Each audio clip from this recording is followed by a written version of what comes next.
कहानी ताजमहल का सपना। बहुत साल पहले आगरा में एक सफेद महल बन रहा था। सुबह की धूप में पत्थर चमक रहे थे।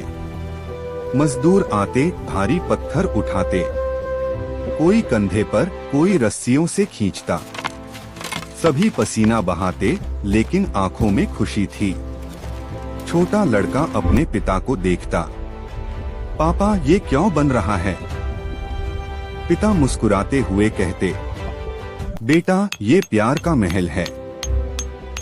हथौड़ों की ठक ठक और पत्थरों की खनखन से हवा में रेगिस्तान की तपती धूप में सैकड़ों मजदूर पत्थरों के भारी ब्लॉक उठाए पिरामिड बना रहे थे। उनके हाथों में छाले थे, पर आंखों में हौसला था। हर पत्थर के साथ वे सपने जोड़ रहे थे कि यह इमारत सदियों तक खड़ी रहेगी। एक बूढ़ा मजदूर अपने बेटे से बोला, बेटा ये पिरामिड सिर्फ पत्थरों से नहीं बन रहा, हमारी मेहनत से बन रहा है। पुरानी दिल्ली की एक सुबह सफेद संगमरमर पर धूप उतर रही थी। शाहजहां दूर खड़े होकर एक सपने को सच बनते देख रहे थे। हजारों हाथ पत्थरों को आकार दे रहे थे। हर हथौड़े की चोट में दुआ छुपी थी। कुछ साल बाद जब अजान गूंजी तो दिल्ली थमसी गई। जामा मस्जिद खड़ी थी, खामोश, मजबूत और सदियों से बातें करती। अनोखी दुनिया थी जहां सब कुछ चॉकलेट का बना था। वहां के घर चॉकलेट की दीवारों से बने थे, छतें डार्क चॉकलेट की थीं। उस दुनिया का आसमान कोको की खुशबू से भरा रहता था। बादल चॉकलेट के थे और जब बारिश होती तो गर्म चॉकलेट की बूंदें गिरती थीं। वहां एक नदी बहती थी, पिघली हुई चॉकलेट की। नदी के किनारे बिस्किट के पेड़ थे और उन पर चॉकलेट फल की तरह। दिल्ली की मिट्टी में एक सपना आकार ले रहा था। सन 1199 की बात है। कुतुबुद्दीन ऐबक ने एक ऊंची मीनार बनाने का आदेश दिया। हर सुबह कारीगर पत्थर तराशते, मजदूर लाल बलुए पत्थर उठाते और आसमान की ओर बढ़ती मीनार को देखते। धूप में पसीना बहता, रात को मशालों दमका रही थी।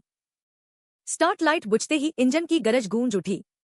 आर्य, भारत का युवा ड्राइवर, अपनी लाल F1 कार में बैठा पूरी ताकत से एक्सीलरेटर दबाता है। हवा उसके हेलमेट से टकराती है, दिल जोर जोर से धड़क रहा है। हर मोड़ पर टायरों से धुआं उठता है, लेकिन उसकी नजर सिर्फ आगे है। धूप में पसीना चमक रहा है, भीड़ तालियां बजा रही है।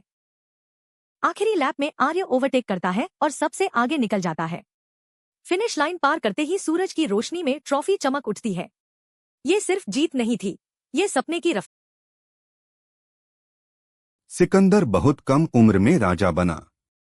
उसके सपने थे पूरी दुनिया देखने के। उसने कई युद्ध जीते, लेकिन हर जीत के साथ कुछ सीखता गया। भारत में राजा पोरस की बहादुरी देखकर वह झुक गया और बोला, तुम सच्चे राजा हो। मरते समय उसने कहा, मेरे हाथ खुले रखना ताकि लोग समझें दुनिया की कोई चीज साथ नहीं जाती। सीख, असली जीत इंसानी। सोचो, एक गरीब बच्चा जो आगे चलकर दुनिया को हिला दे।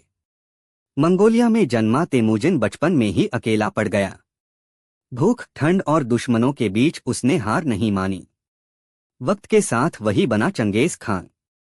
घोड़ों पर सवार उसकी सेना आई और आधी दुनिया जीत ली। सिंगर माइक के सामने खड़ा था, हेडफोन लगाए।